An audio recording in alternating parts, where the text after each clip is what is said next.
안녕하세요. 모두가 사는 교회 올리브교회 박종보 목사입니다. 오늘도 하나님의 은혜와 평강이 우리 주 예수 그리스도 안에서 저와 우리 모두에게 넘쳐나길 주의 이름으로 축복합니다. 오늘은 사사기 8장 1절에서 12절 말씀에 근거해서 기드온의 넓은 마음과 강한 마음, 이런 제목으로 하나님의 말씀을 전하도록 하겠습니다. 하나님께서 은혜를 주셨고 기드온이 치밀하게 준비하고 또 담대하게 순종하여서 미디안 연합군들을 물리쳤습니다. 오늘 본문에서는 기드온이 승리의 영광을 독차지하지 않고 다른 지파들을 불러서 그들과 함께 승리를 나누고 있습니다.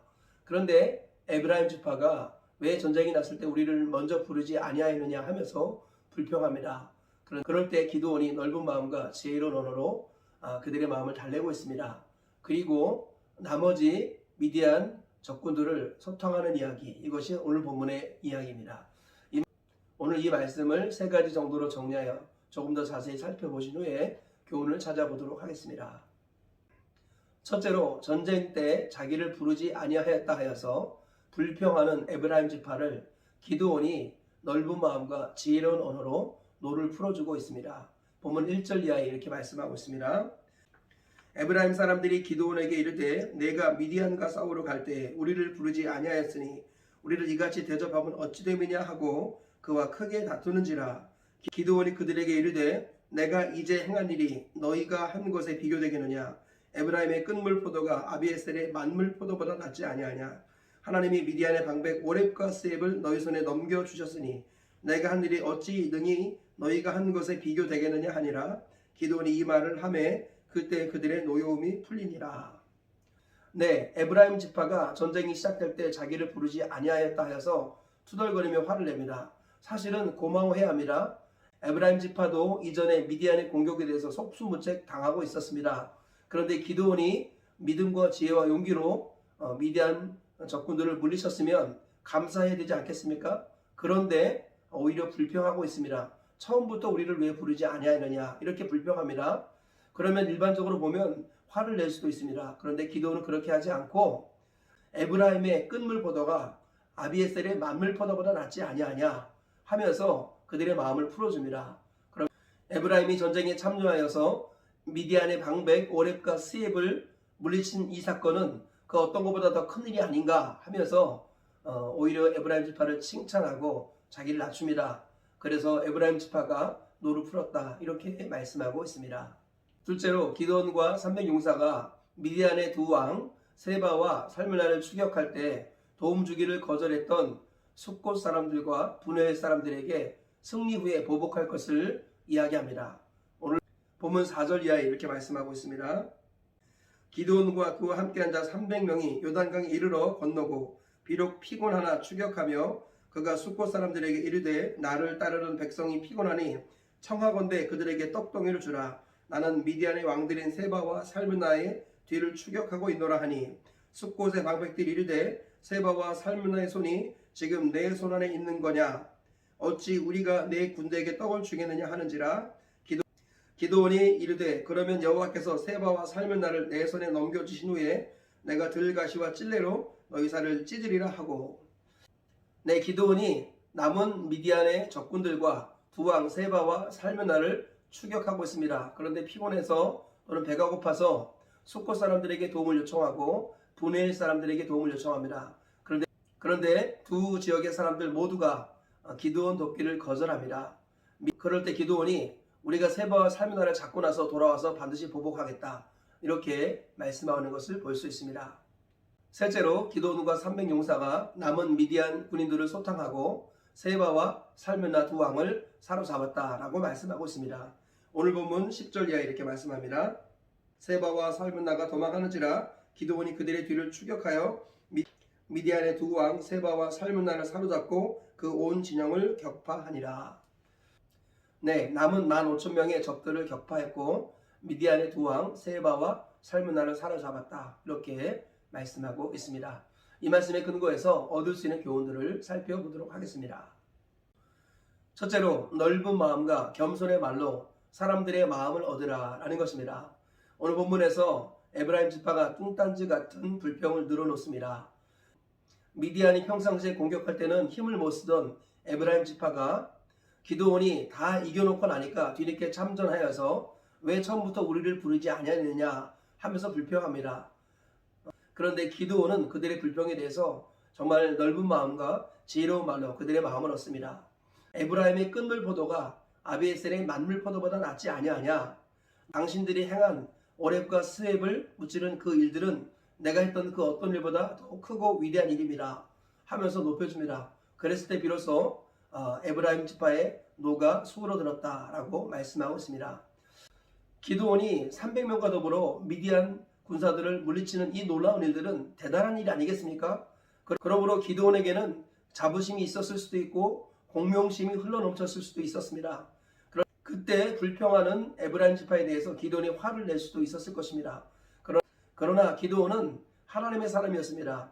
그는 이 싸움이 자기가 한 것이 아니라 하나님이 하셨다는 것을 알고 있습니다.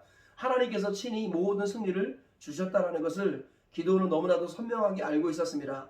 그러므로 공명심이나 자부심이 들 마음이 없었습니다. 하나님이 하셨기 때문입니다. 그래서 불평하는 에브라임 지파에 대해서 넓은 마음을 품을 수 있게 되었고 또 하나님께서 주신 지혜로운 말로 그들의 노를 풀 수 있었습니다. 하나님께서는 우리가 모든 것이 하나님이 했음을 인정하기를 원하십니다. 그래야 해서 영광을 하나님께 돌리고 감사하는 마음을 가지고 넓은 마음을 품으라고 말씀하십니다. 내가 한 것이 아니라 하나님이 하셨기에 영광은 하나님이 받으셔야 마땅하다라는 이런 마음을 기드온처럼 갖고 있어야 한다는 것입니다. 그리고 주변에 불평하는 사람, 투덜거리는 사람에 대해서 내가 나의 주인 되어서 내 입장에서 그들을 비판하는 것이 아니라 하나님의 마음, 넓은 마음으로 그들을 품어주는 것, 이것이 바로 지혜인 것입니다.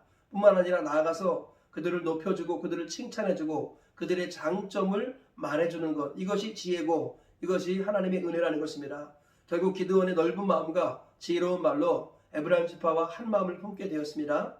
큰 일을 치른 후에 오히려 공동체가 분열될 수 있는데 하나님께서는 기드온의 넓은 마음과 지혜로운 말로 에브라임 지파의 마음을 얻게 하셨습니다. 그리고 하나가 되게 하셨다는 것입니다.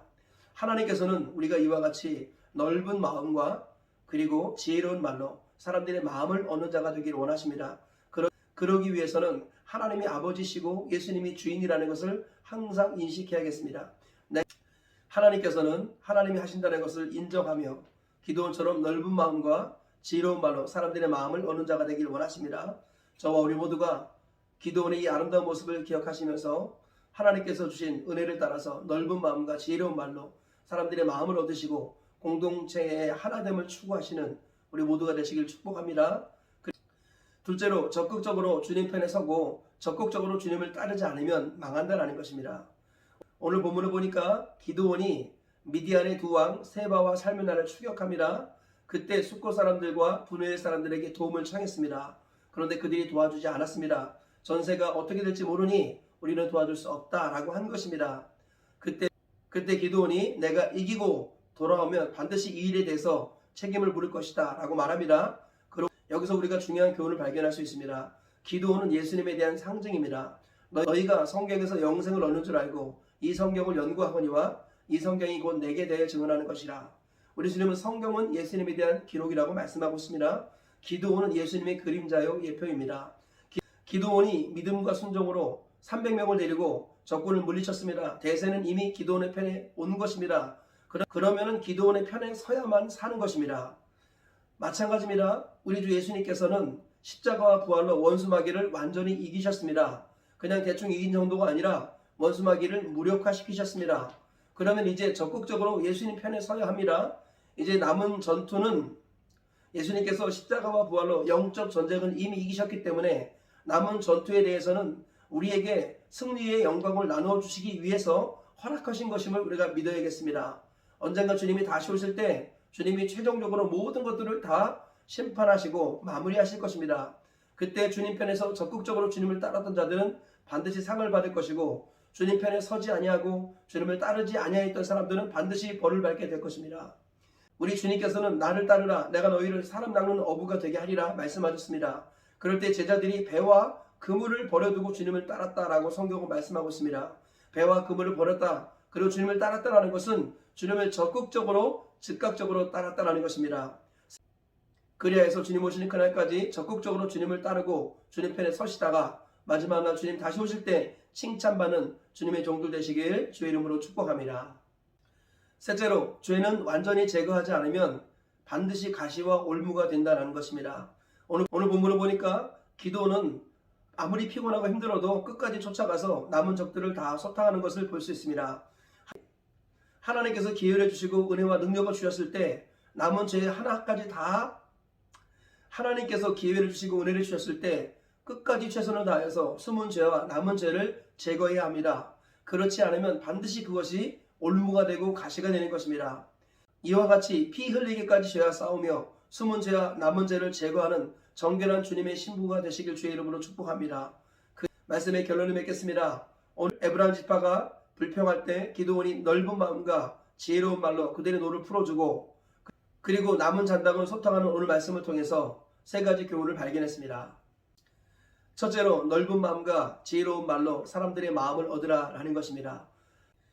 둘째로, 적극적으로 주님 편에 서고 적극적으로 주님을 따르지 않으면 망한다라는 것입니다. 주님께서 이미 십자가와 부활로 영적 전쟁을 승리하셨습니다. 적극적으로 주님 편에 서고 주님을 따를 때 마지막에 승리를 함께 누릴 수 있고 주님의 영광에 동참하게 되는 것입니다. 셋째로, 죄를 완전히 제거하지 않으면 반드시 가시와 올무가 된다는 것입니다. 하나님은 죄를 제거할 수 있는 기회와 능력을 우리에게 주셨습니다. 죄를 남겨두거나 숨겨두지 말고 모든 남은 죄와 숨은 죄를 제거하셔서 하나님께서 예비하신 시온의 대로를 직선 인생으로 달려가시길 주님의 이름으로 축복합니다. 오늘 세 가지 말씀 기억하시면서 하루를 승리하며 사시고 평생 승리하며 사시다가 하나님 나라에 가시는 저와 우리 모두가 되시길 주의 이름으로 축복합니다.